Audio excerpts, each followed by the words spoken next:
நண்பர்களே, கற்பனை செய்து பாருங்கள். ஒரு சிறிய நாடு எதிரிகளால் சூழப்பட்டிருக்கிறது. ஆனால் யாராலும் அதை தொட முடியாது. பெண்கள், குழந்தைகள் கூட அசால்ட் ரைபிள்களை கையில் பிடித்துக்கொண்டு எல்லைகளை காத்து கொண்டிருக்கிறார்கள். ஒரு சமயம் அமெரிக்கா, ரஷ்யா இரண்டையும் சேர்த்து போருக்கு சவால் விடுத்த நாடு இது. அதனால்தான் இது உலகிலேயே மிகவும் பயங்கரமான உளவு அமைப்பான மோசாட்டுக்கு தாயகமாக இருக்கிறது. நீங்கள் என்ன நினைக்கிறீர்கள்? இப்படியான அற்புதமான பாதுகாப்பு அமைப்பு எங்கே இருக்கிறது? ஆம், நாம் பேசிக் கொண்டிருப்பது இஸ்ரேல் பற்றியே. ஆனால் இந்த நாட்டை பற்றி உங்களுக்கு தெரியாத பல சுவாரஸ்யமான உண்மைகள் இருக்கின்றன. அதனால்தான் இன்றைய வீடியோவில் அவற்றை உங்கள் முன் வைக்கிறோம். முதலில், எங்கள் சேனலை இன்னும் சப்ஸ்கிரைப் செய்யவில்லை என்றால் இப்போதே செய்யுங்கள். ஏனென்றால் இன்னும் பல இப்படியான சுவாரஸ்யமான வீடியோக்களை தவறவிடக்கூடாது. நண்பர்களே, இஸ்ரேல் தெற்கு கிழக்கு மத்தியதரை கடலின் கிழக்கு கரையில் இருக்கிறது. அதனால்தான் அதன் சுற்றிலும் சுமார் 13 முஸ்லிம் நாடுகள் இருக்கின்றன. Egypt, Iraq, Algeria, Kuwait, Syria, Jordan, Lebanon, Libya, Morocco, Saudi Arabia, Palestine, Sudan மற்றும் டியூனிஷியா போன்றவை. ஆனால் இந்த நாடு பொதுவாக மிகவும் அமைதியானது. ஆனால் யாராவது தாக்கினால் அது கொடுக்கும் பதில் உலகம் மறக்க முடியாதது. அதனால்தான் உலகிலேயே மிகப்பெரிய பயங்கரவாத அமைப்புகள் கூட இஸ்ரேலுக்கு பயப்படுகின்றன. இனி மக்கள் தொகை பற்றி பார்த்தால், இஸ்ரேலில் சுமார் 90,07,420 பேர் வசிக்கின்றனர். பரப்பளவில் இது மிகச் சிறியது. 3 இஸ்ரேல்களை சேர்த்தாலும் பல பெரிய நகரங்கள் அல்லது பகுதிகளுக்கு சமமாக இருக்காது. அதனால்தான் ஒரு இடத்திலிருந்து இன்னொரு இடத்துக்கு நடந்தே சென்றாலும் சில நிமிடங்களில் சென்று விடலாம். ஆனால் இவ்வளவு சிறியதாக இருந்தாலும் இங்கு ஒவ்வொரு குடிமகனுக்கும் இராணுவ பயிற்சி கட்டாயம். அதனால்தான் ஒவ்வொருவரும் 3 ஆண்டுகள் படையில் சேவை செய்ய வேண்டும். இது நாட்டின் பாதுகாப்பை எவ்வளவு உறுதியாக்குகிறது என்பதை நீங்கள் ஊகித்துக் கொள்ளலாம். நண்பர்களே, இஸ்ரேல் தன் குடிமக்களுக்காக எதுவும் செய்ய எப்போதும் தயாராக இருக்கிறது. உலகம் என்ன நினைத்தாலும் பரவாயில்லை. அதனால்தான் எந்த நாட்டில் பிறந்த யூத மதத்தவரின் குழந்தைக்கும் உடனடியாக இஸ்ரேல் குடியுரிமை கொடுக்கப்படுகிறது. மற்றும் இஸ்ரேல் குடிமகனின் குழந்தை வேறு நாட்டில் பிறந்தாலும் அவருக்கும் குடியுரிமை கிடைக்கிறது. அதனால்தான் அவர் எப்போது வேண்டுமானாலும் திரும்பி இஸ்ரேலுக்கு வந்து இங்கேயே வசிக்கலாம். இப்படியான பிணைப்பால் இங்குள்ள மக்கள் சுக துக்கங்களில் தங்கள் நாடு மற்றும் அரசுடன் முழுமையாக நிற்கிறார்கள். அதனால்தான் உலகமெங்கும் சுயமரியாதை கொண்ட தேசபக்தர்களாக இஸ்ரேல் மக்களை கருதுகிறார்கள். இங்கு உலகிலேயே அதிக எண்ணிக்கையில் யூத மதத்தவர்கள் ஒரே இடத்தில் வசிக்கிறார்கள். அதனால்தான் இந்த சிறிய நாடு முழுமையாக யூத மதத்தவர்களுடையது. சுற்றியுள்ள முஸ்லிம் நாடுகள் இஸ்ரேலிடம் வெறுப்பு கொண்டுள்ளன. அதனால்தான் பலமுறை தாக்குதல்கள் நடந்துள்ளன. இந்த நாட்டை முழுமையாக அழிக்க திட்டங்களும் வகுக்கப்பட்டுள்ளன. ஆனால் இதுவரை எந்த நாட்டாலும் இஸ்ரேலுக்கு எதுவும் செய்ய முடியவில்லை. ஏனென்றால் அதன் அற்புதமான தொழில்நுட்ப திறனால் ஒவ்வொரு தாக்குதலையும் தோல்வியடையச் செய்கிறது. பொருளாதார ரீதியாக பார்த்தால் இஸ்ரேலின் மொத்த ஜிடிபி சுமார் $564 பில்லியன் மற்றும் ஒவ்வொரு நபரின் சராசரி வருமானம் சுமார் $8,200 மேல் இருக்கிறது. அதனால்தான் பொருளாதார அமைப்பில் சேவைகள், தொழில்துறை மற்றும் விவசாயம், இந்த 3 துறைகளும் அதிக பங்கு வகிக்கின்றன. நண்பர்களே, அல் அக்ஸா மசூதி இஸ்லாம் மதத்தில் மக்கா மற்றும் மதீனாவுக்கு அடுத்து 3வது மிக புனிதமான இடம். இந்த மசூதி இஸ்ரேலிலேயே இருக்கிறது. அதனால்தான் இஸ்ரேல் பெயர் உலகின் ஒவ்வொரு மூலையிலும் கேட்கிறது. மற்றும் இந்த மசூதியால் தான் இஸ்ரேல் மற்றும் பாலஸ்தீன் இடையே பல ஆண்டுகளாக போர்களும் சர்ச்சைகளும் தொடர்ந்து வருகின்றன. இது இஸ்ரேலின் ஜெருசலேம் நகரத்தில் இருக்கிறது. ஆனால் ஜெருசலேம் உலகில் ஒரே ஒரு இடம். அங்கு இஸ்லாம், கிறிஸ்தவம் மற்றும் யூத மதம், இந்த 3 பெரிய மதங்களும் தங்கள் புனித இடங்கள் இருப்பதாக உரிமை கோருகின்றன.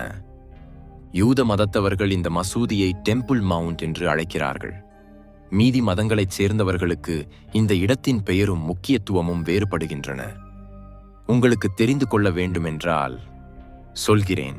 இந்த மசூதி ஓல்ட் சிட்டியின் நடுவில் இருக்கிறது. அங்கு ஆல் ஆக்ஸா மசூதியின் சுற்றுப்புறத்துடன் கிறிஸ்தவர்களுக்கு சம்பந்தப்பட்ட சர்ச் ஆஃப் தி ஹோலி செபல்சர் கூட இருக்கிறது. அதனால்தான் இந்த 3 மதங்களைச் சேர்ந்தவர்களும் ஜெருசலேமின் மீது தங்கள் உரிமையை அறிவிக்கிறார்கள். இஸ்ரேல் தன் எல்லைகளை பாதுகாக்க ஆன்டி ட்ரோன் சிஸ்டத்தை பயன்படுத்துகிறது. இந்த தொழில்நுட்பம் ரேடியோ ஃப்ரீக்வென்சிகள் மூலம் எதிரி ட்ரோன்களை அடையாளம் காண்கிறது. ஏதாவது சந்தேகத்திற்குரிய ட்ரோன் தென்பட்டால் உடனடியாக இராணுவத்துக்கு தகவல் செல்கிறது. அதோடு மட்டுமல்ல, இஸ்ரேலுக்கு ஆன்டி மிசைல் சிஸ்டமும் இருக்கிறது. இது எதிரி மிசைலை வானிலேயே அழித்து விடுகிறது. இங்கு ஆண்களோ பெண்களோ எல்லோருக்கும் இராணுவ பயிற்சி கட்டாயம். அதனால்தான் ஆண்கள் 2.5 ஆண்டுகள் இராணுவத்தில் சேவை செய்ய வேண்டும், பெண்கள் 2 ஆண்டுகள் சேவை செய்ய வேண்டும். அதனால்தான் இராணுவ பயிற்சி இங்குள்ள கல்வி அமைப்பின் ஒரு பகுதி.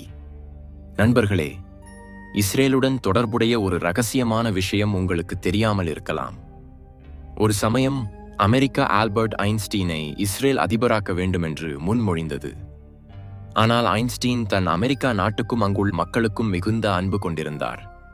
அதனால்தான் அமெரிக்காவை விட்டு வர முடியாது என்றார். அதோடு மட்டுமல்ல, தான் அரசியலுக்காக அல்ல, வெறும் அறிவியலுக்காகவே பிறந்தேன் என்று சொன்னார். இஸ்ரேல் உளவு அமைப்பை மோசாட் என்று அழைக்கிறார்கள். உங்களுக்கு தெரியாவிட்டால் சொல்கிறேன், மோசாட் என்ற பெயரை கேட்டாலே பெரிய பெரிய பயங்கரவாதிகள் நடுங்குகிறார்கள். அவர்கள் தொண்டை வறண்டு போகிறது. தேவையானால் இந்த அமைப்பு தனியாகவே பல பயங்கரவாத அமைப்புகளை சில மணி நேரங்களில் அழித்துவிடும். மோசாட் அமெரிக்காவின் CIA-வுக்கு அடுத்து உலகில் 2வது மிகப்பெரிய உளவு அமைப்பு. இஸ்ரேல் அரசு இதற்கு ஆண்டுக்கு $3 பில்லியன் செலவு செய்கிறது. மோசாட் உலகமெங்கும் உளவு செயல்பாடுகளுக்கு புகழ் பெற்றது. அதன் ஏஜெண்டுகள் உலகம் முழுவதும் பரவியிருக்கிறார்கள், குறிப்பாக எதிரி நாடுகளில். ஆயுதங்கள் இல்லாமலேயே வெற்றிகரமாக போர் செய்வதில் இது புகழ் பெற்றது. இந்த அமைப்புக்கு சுமார் 75 ஆண்டுகள் வரலாறு இருக்கிறது. அதன் தலைமை அலுவலகம் இஸ்ரேலின் டெல் அவீவ் நகரத்தில் இருக்கிறது. ஆபரேஷன் ராத் ஆஃப் காட் என்றது மோசாட்டின் மிக பயங்கரமான ஆபரேஷன். 1972 ஆண்டில் ஜெர்மனியின் மியூனிக் நகரில் நடந்த ஒலிம்பிக் விளையாட்டுகள் சமயத்தில் பாலஸ்தீன் பயங்கரவாதிகள் விளையாட்டு வீரர்கள் உடையில் வந்து 11 இஸ்ரேல் விளையாட்டு வீரர்களை கொன்றார்கள். அதற்கு பழிவாங்கலாக மோசாட் ஒவ்வொரு பயங்கரவாதியையும் தேடிக் கொன்றது. நண்பர்களே, இஸ்ரேல் எப்போதும் தன் தொழில்நுட்பத்தின் மீது கவனம் செலுத்தியது, குறிப்பாக பாலஸ்தீன் தாக்குதல்களில் இருந்து பாதுகாப்புக்காக. அதனால்தான் தொழில்நுட்பத்தில் மற்ற நாடுகளை விட மிக முன்னே இருக்கிறது. பெகாசஸ் சாஃப்ட்வேர் பெயரை நீங்கள் கண்டிப்பாக கேட்டிருப்பீர்கள். இந்த ஹேக்கிங் சாஃப்ட்வேர் இஸ்ரேலிலேயே தயாரிக்கப்பட்டது. இந்த சாஃப்ட்வேர் மூலம் மக்களின் உளவு செய்கிறார்கள். இஸ்ரேல் நிறுவனமான NSO குரூப் இதை உருவாக்கியது. இது ஒரு வகையான ஹேக்கிங் சாஃப்ட்வேர். ஆனால் இஸ்ரேல் அதை மிக முக்கியமான கருவிகளில் ஒன்றாக கருதுகிறது.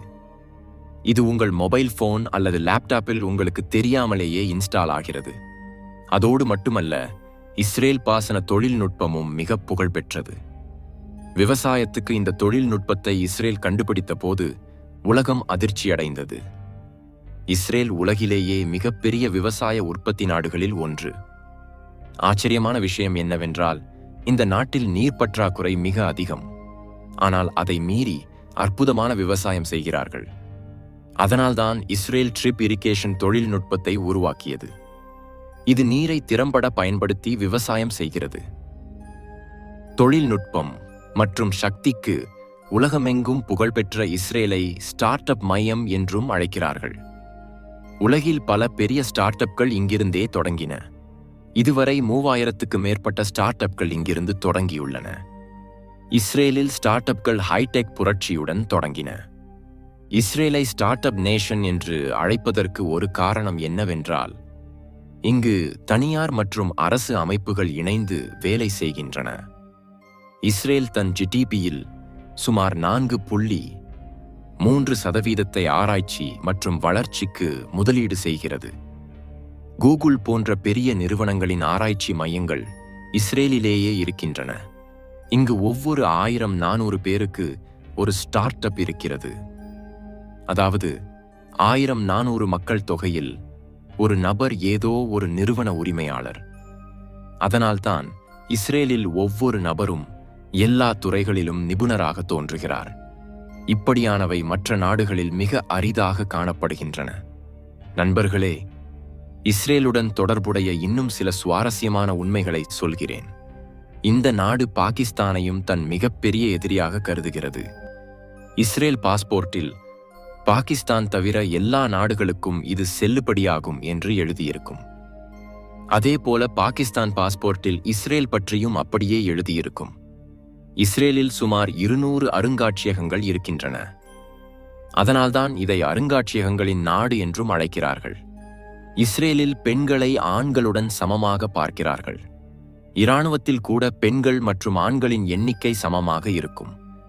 இஸ்ரேல் ஒருவேளை ஒரே ஒரு நாடு, அங்கு சைக்கிள் ஓட்ட லைசென்ஸ் கட்டாயம். சனிக்கிழமை அன்று மூக்கை சுத்தம் செய்யக்கூடாது மற்றும் யாருடைய மூக்கையும் பிடிக்கக்கூடாது. நீங்கள் சனிக்கிழமை அன்று முடியை வெட்டினால் உங்களை நாட்டிலிருந்து வெளியே தள்ளிவிடுவார்கள்.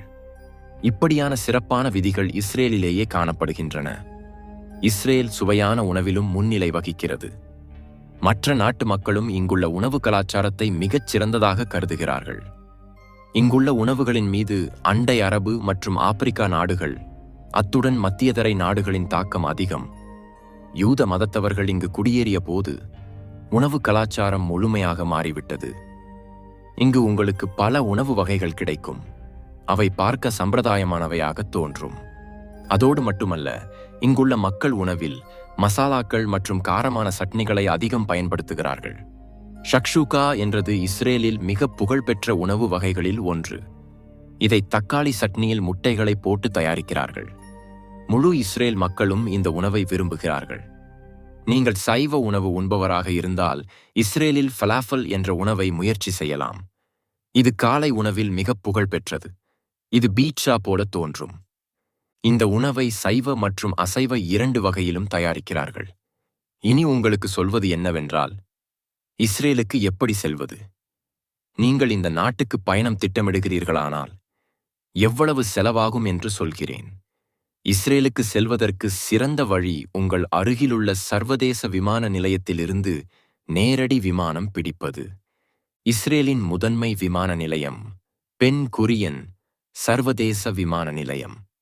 இது டெல் அவீவ் அருகில் இருக்கிறது மற்றும் ஜெருசலேமிலிருந்து சுமார் 40 கிலோமீட்டர் தொலைவில் இருக்கிறது. இஸ்ரேலுக்கு விசா தேவை. நீங்கள் செல்லுபடியாகும் பாஸ்போர்ட் மற்றும் எல்லா சட்டப்பூர்வ ஆவணங்களும் வைத்திருந்தால் விசா எளிதாக கிடைக்கும். நியூ இஸ்ரேலி ஷெகெல் என்றது இந்த நாட்டின் நாணயம். நீங்கள் இந்த நாட்டில் சுற்ற வேண்டுமென்றால் ஒரு வாரத்துக்கு சுமார் $1000 செலவாகும். ஆனால் அந்த செலவுடன் உங்கள் இஸ்ரேல் பயணம் அற்புதமாக நடக்கும். நண்பர்களே, இது இஸ்ரேல் நாடு. இதற்கு யாராலும் எளிதாக சமமாக இருக்க முடியாது. உங்களுக்கு என்ன தோன்றுகிறது? எல்லா துறைகளிலும் இஸ்ரேலுக்கு போட்டி கொடுக்கும் நாடு எது? கமெண்ட் செக்ஷனில் கண்டிப்பாக எழுதுங்கள். உங்களுக்கு இந்த வீடியோ பிடித்திருந்தால் லைக் செய்யுங்கள் மற்றும் ஷேர் செய்யுங்கள். சேனலை சப்ஸ்கிரைப் செய்து பெல் ஐகானை அழுத்துங்கள். அதனால் புதிய வீடியோக்களை தவறவிடாதீர்கள். அடுத்த வீடியோவில் சந்திப்போம். அதுவரை பை சனமாக இருங்கள்.